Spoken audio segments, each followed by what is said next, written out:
Log on, tune in, find out. Another good idea from Cambridge. I think today is going to be sort of a hodgepodge of leftover topics. So here are some of the things I want to talk about. So I think I'll say a little bit more about purity and pointwise purity.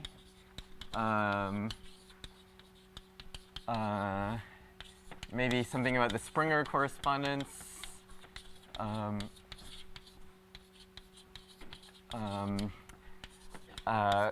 Something that I meant to talk about much earlier in the week, but didn't have time for, which is intersection cohomology, which is one of the motivations for the theory of perverse sheaves, and it's also the origin of the letters IC.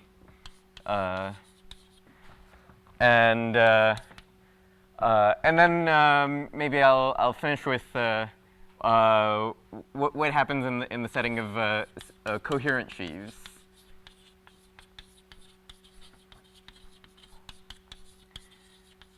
Okay, so for purity, so let me just remind you. I won't write down the full definitions again because, of course, those took forever. But so pointwise purity was a very strict condition on a single sheaf, well, we defined pointwise purity,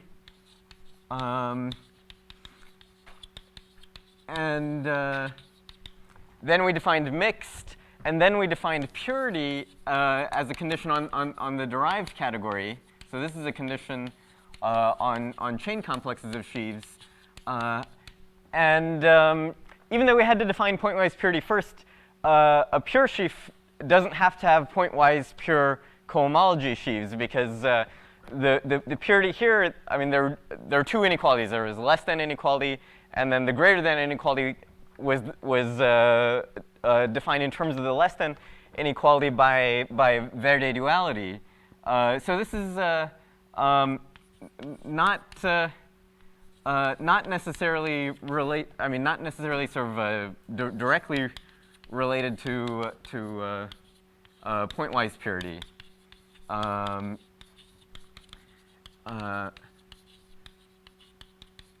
Well, we had one exception. Well, actually, maybe before I go on, I should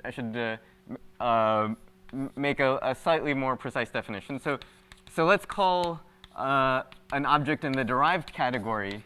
So this is going to be in the mixed category, which we introduced yesterday. Let's call an object like that pointwise pure if all its cohomology sheaves are pointwise pure. Just like with the usual purity, there's going to be a shift based on the degree of the cohomology sheaf you're taking. So this should be pointwise pure of weight W plus K. So this is pointwise pure of weight W if the kth cohomology sheaf is pointwise pure of weight W plus K. So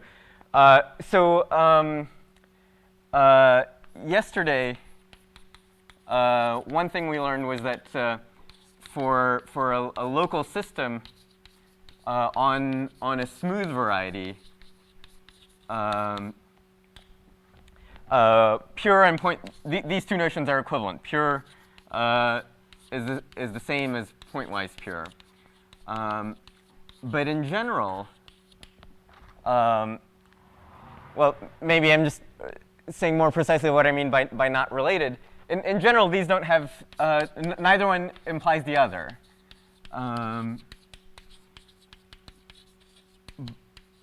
But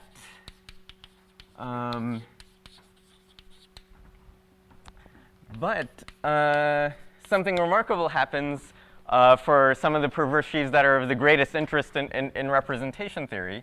And I guess this theorem is, well, probably due to Kazhdan Lustig, the flag variety. Well, let me state the theorem. So simple perverse sheaves on the flag variety and on the nilpotent variety are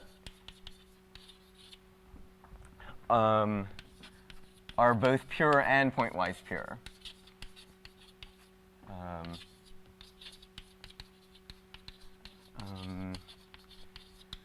So for the nilpotent variety, the reference I know for this is a paper of Lustig. And so what this says, so of course these varieties are certainly not, well, so the nilpotent variety is certainly not smooth.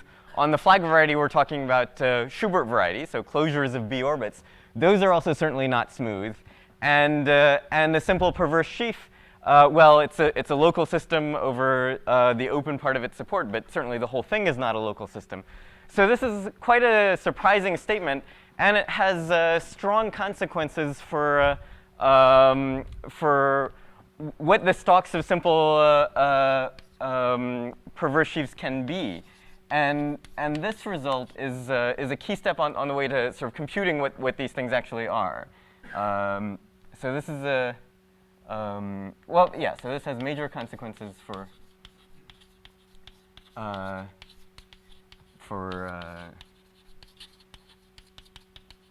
computing the IC objects. So I've talked at various times this week about computing these IC objects and writing them down as polynomials and stuff.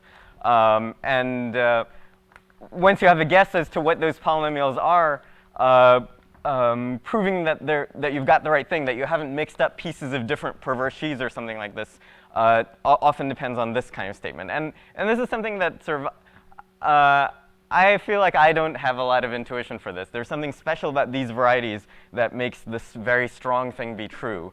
And it doesn't seem to be something general in nature. So anyway, so that's one thing. Okay. So then topic 2 is the Springer correspondence. So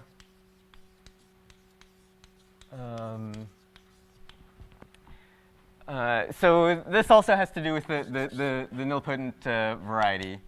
I've mentioned this earlier in the week, so now I'll say a little bit more precisely what this is. And then n tilde, so this is going to be a nilpotent variety in Lie algebra G of a, let's say, a complex reductive algebraic group G. And then n tilde is going to be the set of pairs x comma b. So x is a nilpotent element, and b is a Borel subalgebra containing x.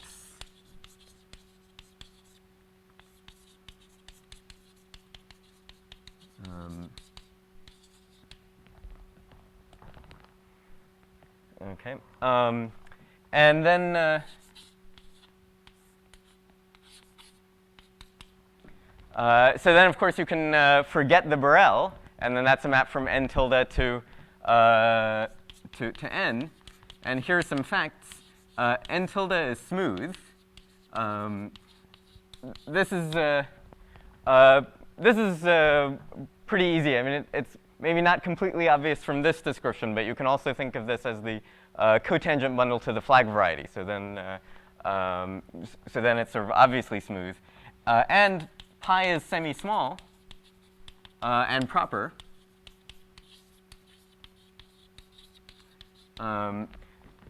So then we can invoke the decomposition theorem from yesterday. And then we find out that the derived push forward of the constant sheaf shifted by the dimension is semi-simple. So it's supposed to be a direct sum of simple perverse sheaves. So the kinds of things that occur here are ICSL. So S is a nilpotent orbit, and L is an irreducible local system on S.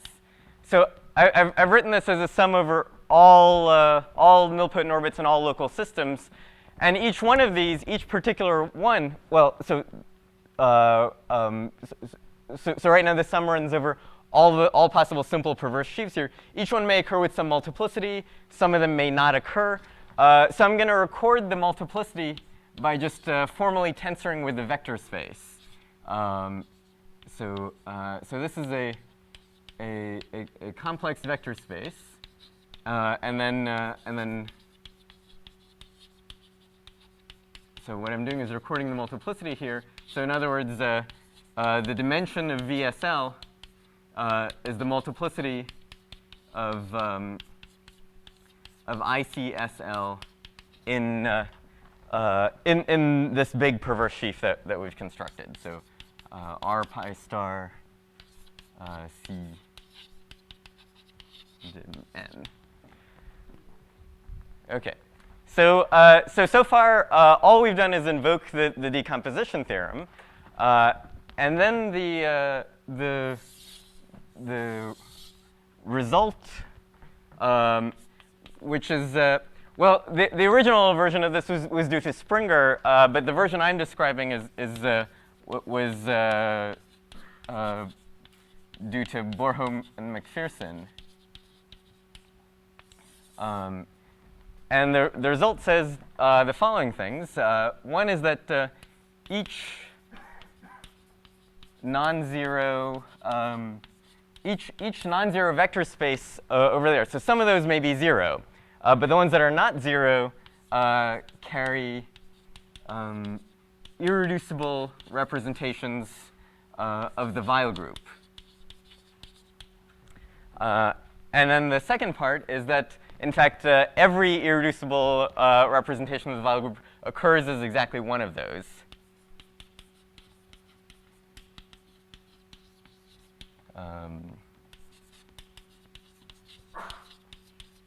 So every irreducible Weil group representation occurs exactly once in the big direct sum.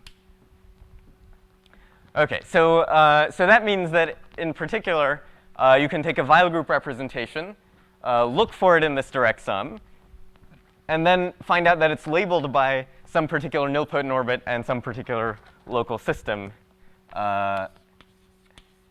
So you get a map from the irreducible representations of the Weil group to pairs consisting of a nilpotent orbit and a local system. And this is what this map is what's called the Springer correspondence.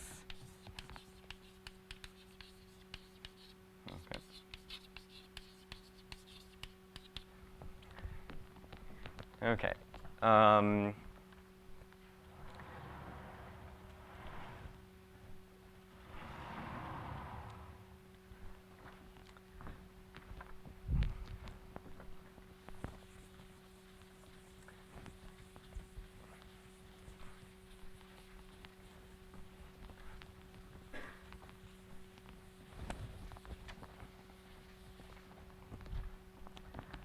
All right.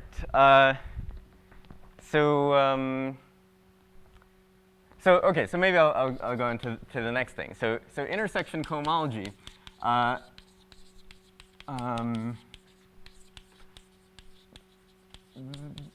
This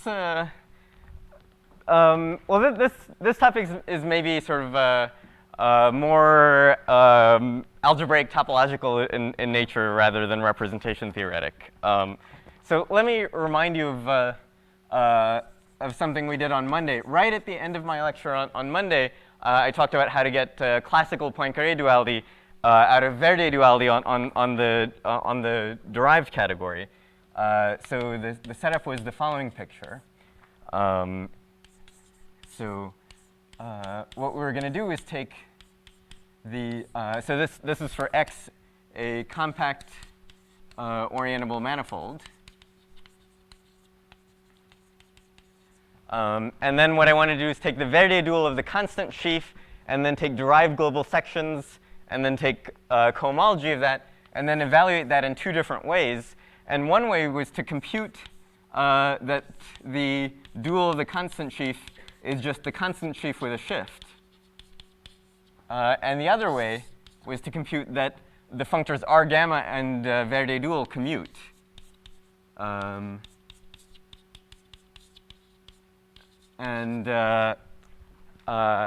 then when you do the thing on the left, you just get the ordinary cohomology, but with a shift because there's a shift in that sheaf. So you get Hn plus the dimension of X. You get the n plus dim X cohomology group of X.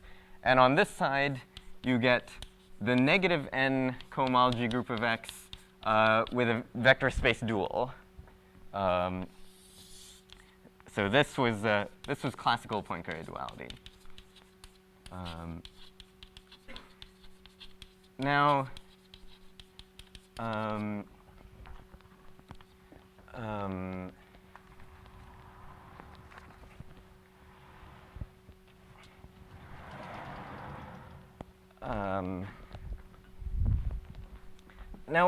what I want to do is sort of develop an analog of this that works on non-smooth things. And then instead of using the constant sheaf at the top of that triangle, I'm going to use a simple perverse sheaf. And the reason that this is a good idea is that, well, the perverse T structure was defined like this. I won't write out the full definition, but there's some definition for the less than or equal to 0 part. And then the greater than or equal to 0 part was just defined to be the Verdet dual of the less than or equal to 0 part. So just from those formulas, it's clear that the heart of the T structure, so the abelian category of perverse sheaves, which is the intersection of the less than or equal to 0 part with the greater than or equal to 0 part, is well, it's stable under the duality functor.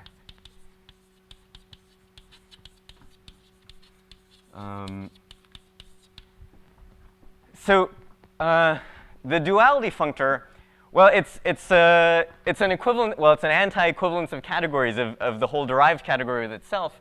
But since this is stable under it, that means that D induces an anti-auto equivalence of the category of perverse sheaves. So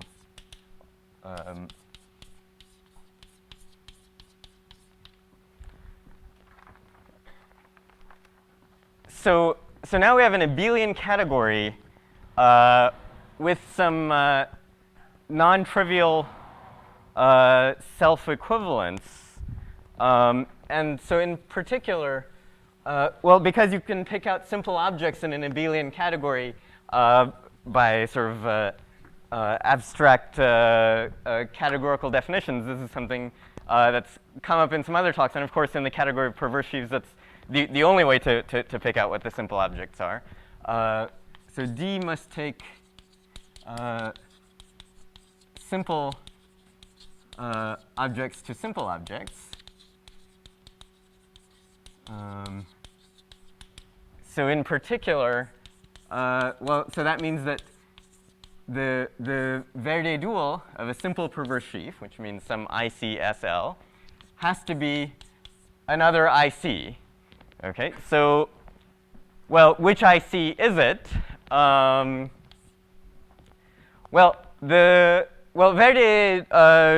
duality is defined by taking Arham into some particular sheaf, and that operation doesn't change the support of whatever you started with. So whatever support you start with, well, this object is supported on the closure of S, and the answer has to be supported on the closure of S also. So what's there has to be an S. And then there's some local system here. Well, you could just denote that L check But in fact, L check is what that kind of orientation really ought to denote. It's the dual local system to L. Okay. So here's a special case of this. If you take the dual of an IC with the trivial local system, well, the trivial local system is its own dual, so that means that you found a self-dual object in the derived category of constructible sheaves.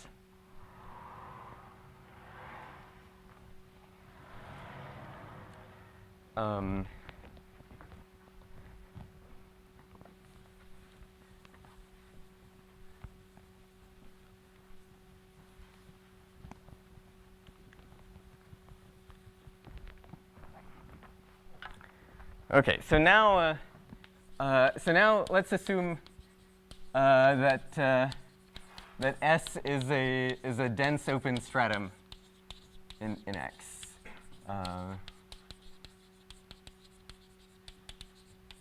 So this is certainly something that you have in lots of examples, like the nilpotent cone or whatever certainly has a dense open orbit. So if you have a dense open stratum, then the support of ICS with a trivial local system is the whole space. Okay. Let me introduce an object which I'll call IC tilde. And this is going to be the same object, but with a shift. And the shift is going to be minus 1/2 the dimension of S. Okay, so this is back to real dimension, by the way. Okay. And now what I want to do is just copy that triangle on that board with a constant sheaf replaced by IC tilde. So what I'm going to do is take derived global sections of IC tilde, and then take the nth cohomology of that. And then I could compute that in two ways. One way is I could compute the Verdet dual of IC tilde. And, well, actually, that Verdet dual is already computed. I just have to figure out what happens to this shift when you plug it into that formula, which says the unshifted object is exactly self-dual. And then it turns out that the dual of IC tilde, well, the dual of IC tilde has a shift in it, and the shift is the dimension of X. Okay. So that's exactly what we had over here. So the cohomology group you get down here is the n plus dim X cohomology group of X. So it's sheaf cohomology, or maybe it should be called sheaf hypercohomology or something, with coefficients in the complex of sheaves called IC tilde. And then if we go the other way, well, let's still assume that X is compact. There's a non-compact version of this, which is only slightly more complicated, but maybe I'll stick to this for now. This fact is still valid in complete generality, and then you get exactly the same thing down here. You get that H minus n of X with coefficients in IC tilde with a vector space dual on the end. So this is so this isomorphism down here. This was discovered by Goreski and McPherson in the late 1970s,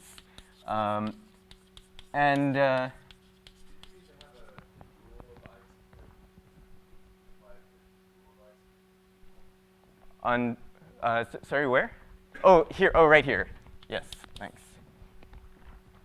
Okay, yeah. So this is this isomorphism along the bottom was discovered by Goreski and McPherson, and this is something like Poincaré duality for singular spaces. So the one assumption that's not here is that X need not be a manifold, the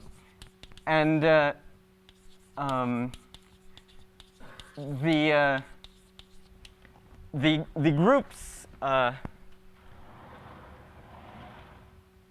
the groups that are on the bottom of that diagram right there are called the intersection cohomology groups of X. So HK of X IC tilde.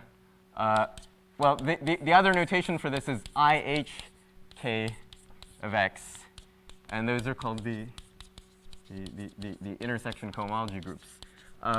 These were defined originally by Gretzky and McPherson by a different method that didn't involve derived categories or Verde duality or sheaf theory or anything. They defined it in a very concrete way by taking the usual construction of singular cohomology groups for a topological space and modifying it to sort of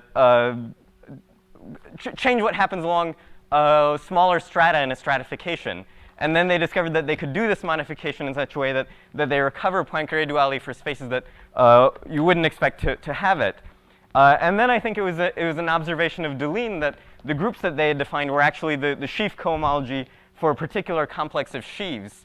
So essentially, what happened was that before the theory of perverse sheaves was really fully developed, the first step in the development was the discovery of a particular single perverse sheaf, and then the later theories developed by Bailenson, Bernstein, and Deligne, putting it in the context of this abelian category obtained by T structure on this derived category. So the parameter S. Okay. So here I said that S should be an open dense stratum. So basically, so if you start with just a topological space, then you want it to contain some open dense set which is a manifold, but it's allowed to contain smaller strata which are not manifolds. Part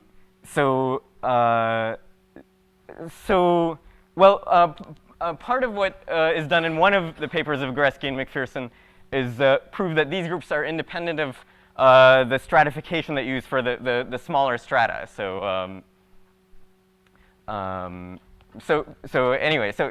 why S doesn't appear in this notation. All right. So maybe I'll spend the rest of the time on the coherent world.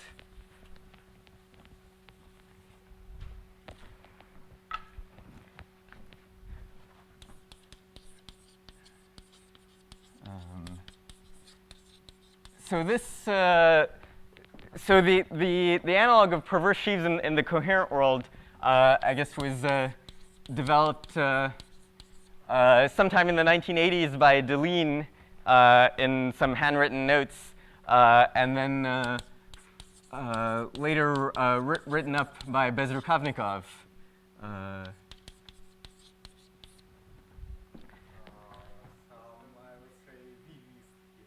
What's that? Bezruk. Okay, thanks. Okay. Okay, so I'm gonna impose some extra conditions here, which are not really necessary for the theory. So I'm gonna say that X is a variety over an algebraically closed field. A good chunk of the theory works in really extreme generality, where you take X to be a scheme over some Noetherian base scheme that admits some kind of duality functor. But anyway, so some things don't work in that generality. So I think I'll just stick to this from the beginning. And for now, let's fix a stratification.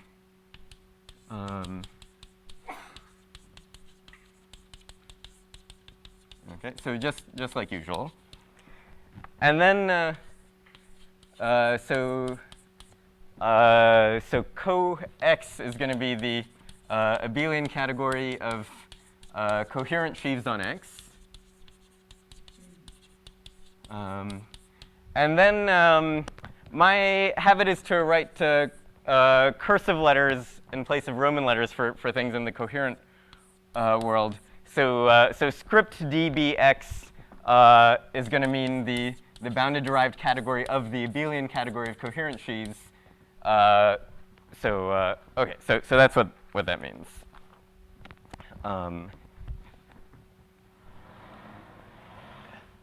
And then here are the first two observations that sort of suggest that this might be something worth trying. So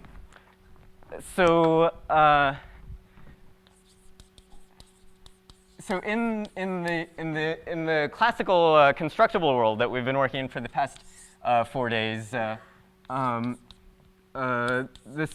idea of Poincare-Verdier duality, of course, has been everywhere. Sometimes only in the background, but it's sort of always been there. And there's a coherent version of that. The original version of this was discovered by Serre in the 1950s, but the derived category version of this was developed by Grothendieck and his school, I guess, in the 1960s.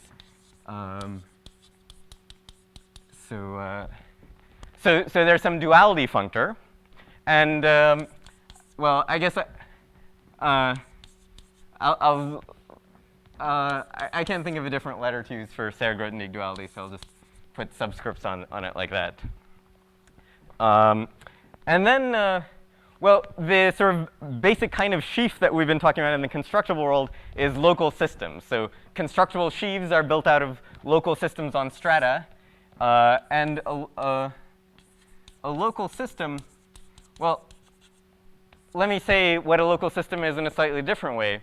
A constant sheaf just means a direct sum of copies of the trivial local system, so a free sheaf over the constant sheaf. And then a local system is one that's locally free over the constant sheaf Cx. So in the coherent world, well, what you're talking about is modules, or maybe I should add this notation. So Ox is going to be the structure sheaf. So coherent sheaf, of course, is a module over Ox. So the analog of a local system is going to be a locally free sheaf over Ox instead of Cx. And another name for that is vector bundle. Okay. So vector bundles are supposed to play the role in the coherent theory that local systems play in the constructible theory. And then the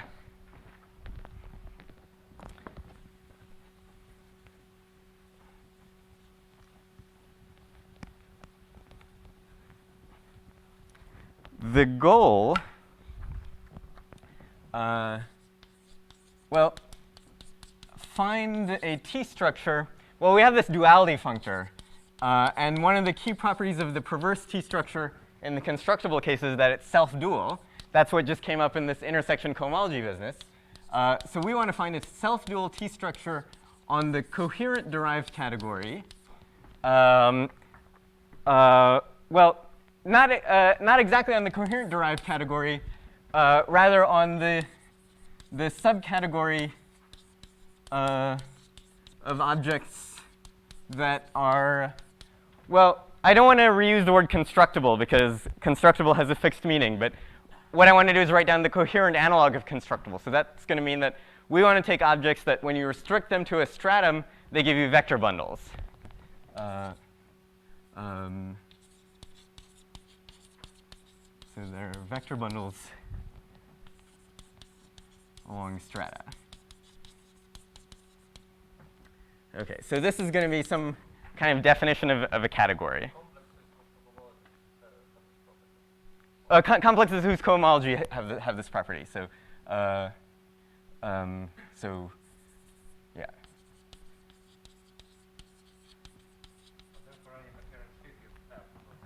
Yeah.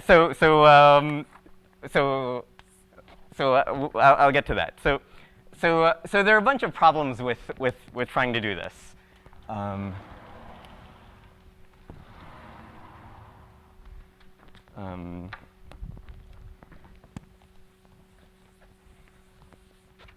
so the first problem is that both kinds of duality, Verdier duality and Grothendieck duality, involve some kind of dimension shift. I mean, that's something that we recognize from sort of classical Poincaré duality.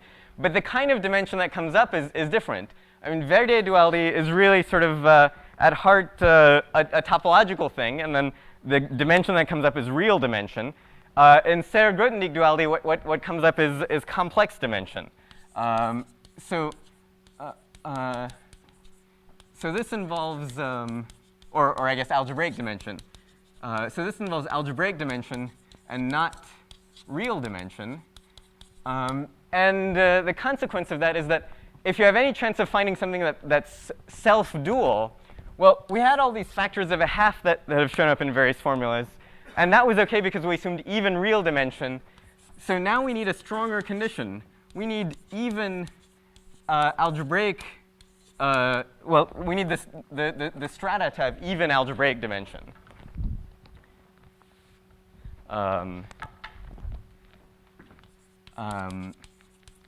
This is, I mean, of course, if you require strata of a complex variety to have even real dimension, that's not a condition. They automatically do. But requiring them to have even complex dimension is a strong restriction.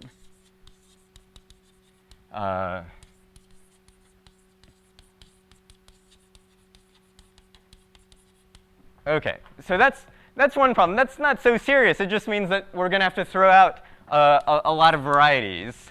I mean, only some varieties will be sort of reasonable to work on. The second problem is that, well, restriction of coherent sheaves to a stratum is not an exact functor. This is different from the constructible case. If you have a sheaf of vector spaces and you restrict it, then you have a sheaf of vector spaces, and that's fine. If you take a coherent sheaf and you restrict it, well, the result is not a coherent sheaf over the smaller variety that you're on now. You have to tensor with the structure sheaf of the new variety, and tensoring is not exact. So this means that that you have to replace restriction. Well, you have to be careful. You either have to do derived restriction, or, well, you just have to be careful about the order in which you do restriction and taking of cohomology, because they don't commute anymore. So restriction and cohomology don't commute. So this is again not necessarily a fatal problem. It just means that, well, you know, throughout the rest of this week I've been sloppy about taking cohomology and restrictions, and you can't be sloppy anymore. But the third problem really is kind of fatal. And the third problem is that this sentence over here, star, which was supposed to be the definition of a full subcategory of dBx, the problem is it's not a full triangulated subcategory. I mean, it's not triangulated. In other words, you can take two objects that satisfy this condition and a map between them, and the cone won't have this condition anymore. In fact, you can see this. It's not something special about the derived category. It's something about vector bundles. You can take a map of vector bundles and very easily construct examples where the co-kernel just isn't a vector bundle. So that's a really bad problem. But there's an extra condition we can impose to fix it. And here's the condition we're going to impose. We're going to assume that an algebraic group G acts on X with finitely many orbits. And we're going to take the orbits to be the strata, so stratify by orbits.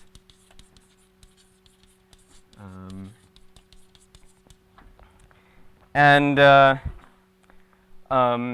then work in the category I'm going to denote dgx. So this is the bounded derived category of the category of G-equivariant coherent sheaves.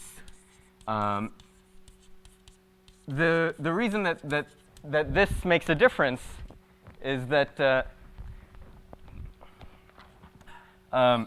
a G-equivariant coherent sheaf on one orbit,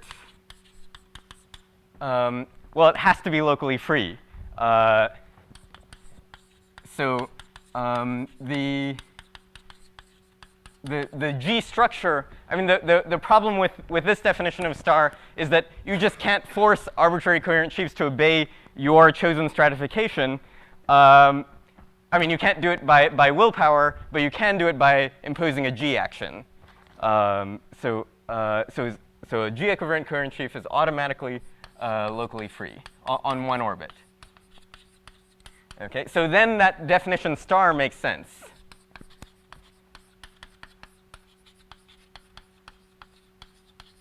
Okay.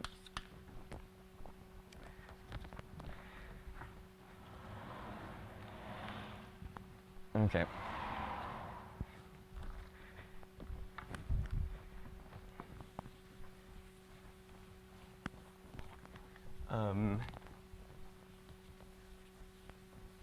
So then you can, in fact, write down a definition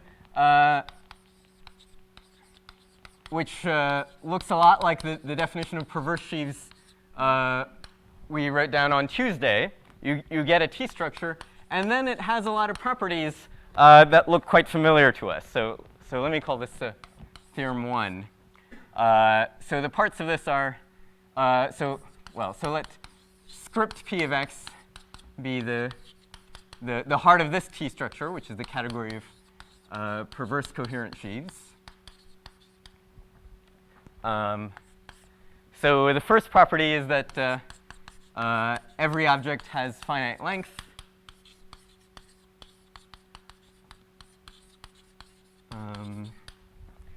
The second property is that, well, there's a nice list of simple objects that looks a lot like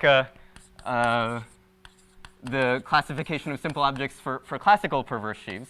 So the simple objects are, well, I'll denote them with a script IC. So we're going to label them by specifying a stratum. And, well, the second thing is not going to be a local system anymore. It's going to be an irreducible vector bundle. So this is an irreducible G-equivariant vector bundle on S.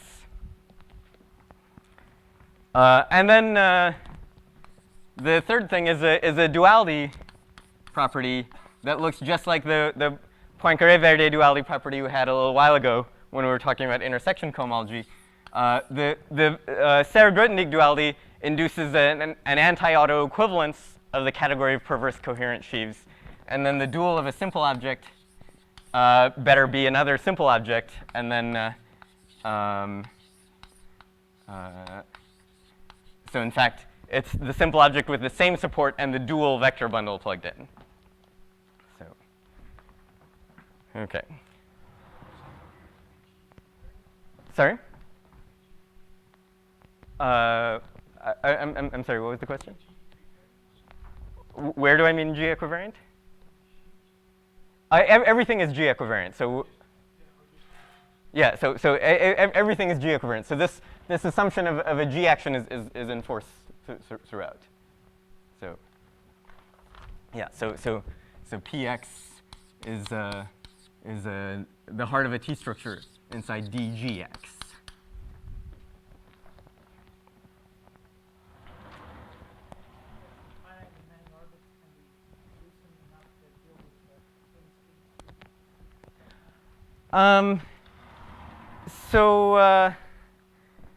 Yeah, so on something like an ind scheme, so you can certainly deal with a finite dimensional piece of it at a time. So finite dimensional pieces of that have finitely many orbits.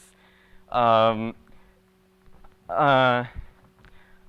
mean, I don't have a, I mean, and then maybe you can sort of form some sort of increasing union of categories. I don't have a good sense of what it means to talk about coherent sheaves on an ind scheme. So I mean, I'm sure some sort of technical issues come up there, and I don't exactly know sort of what kinds of care has to be taken to deal with that.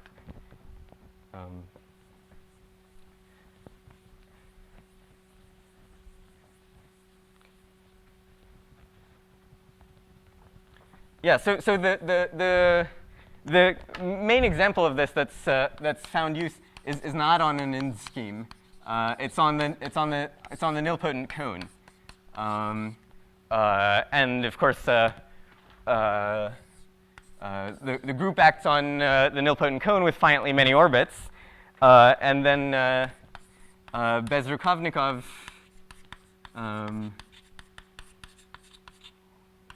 has used perverse coherent sheaves on N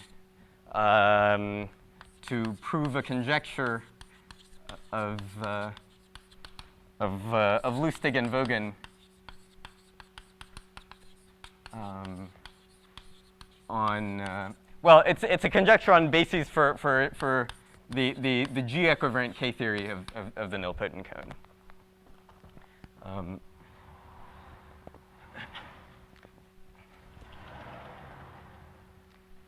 All right. So maybe in the last couple of minutes, I'll say a tiny bit about a new construction of a category called the category of staggered sheaves. So this was introduced in a paper by me, and then a lot of the main theorems are worked out jointly with David Truman. And the basic idea is to use some extra information from the G action to impose some kind of filtration on the construction of perverse coherent sheaves. This is sort of morally what's going on. It's not literally a filtration on that construction. It's something slightly different. It's a filtered looking modification, maybe. On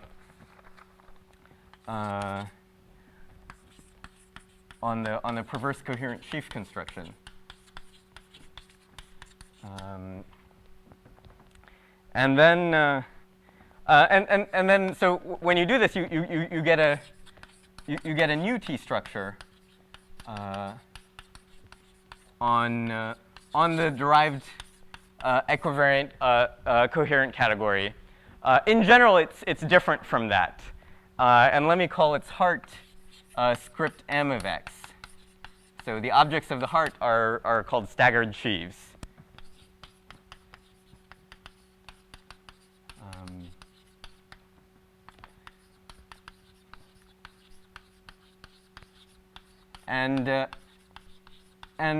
So I'll say a little bit about properties of staggered sheaves. Well, I guess the first three properties of staggered sheaves are the same as for perverse coherent sheaves. So maybe I'll just erase the first line of this, and then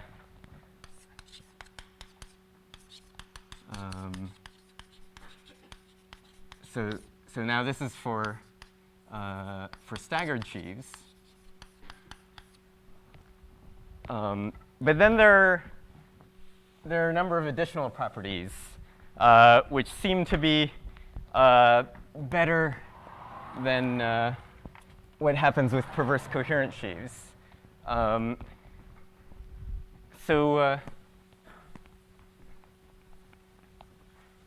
the first thing that happens with staggered sheaves is that we can get rid of the even dimension restriction on orbits. So this is not exactly, I mean, I guess this doesn't really belong as a point of a theorem. It's just that it's not a necessary assumption. So orbits need not have even dimension. And so this opens up a lot more varieties, like the flag variety, various kinds of, you know, the variety you get from a real nilpotent cone through the constant Sekiguchi correspondence. Those are examples of varieties that come up in representation theory where the orbits don't have even dimension. The next property is that with this sort of filtered construction, you get some analog of a weight structure on the derived category.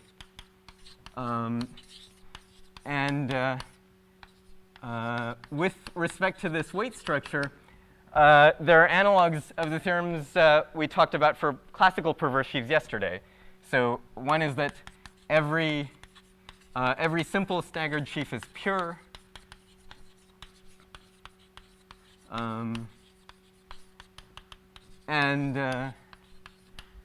And second is that every pure object is semi-simple. And actually, I mean, the work in proving this part of the theorem is all in setting up this structure. Once you have the appropriate structure on the derived category and you have some appropriate Hom theorems, deducing these two statements from those results is really identical to the proofs I did on the board yesterday for perverse sheaves. And then the last two properties. The last two properties are properties that resemble the kind of things that happen in things like category O or highest weight categories in the sense of Klein, Partial, and Scott. So one is that this category, the abelian category, has enough projectives and injectives.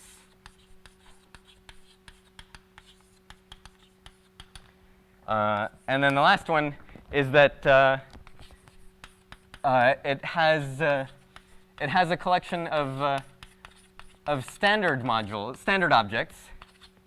So these are analogs of Verma modules.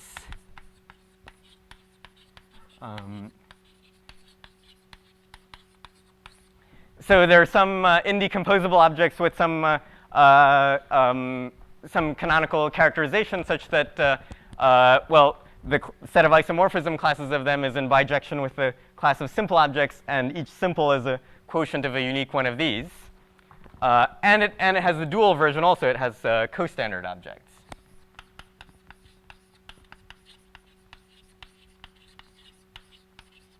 So each simple is a sub-object of a unique co-standard object. OK, so maybe I'll just stop there.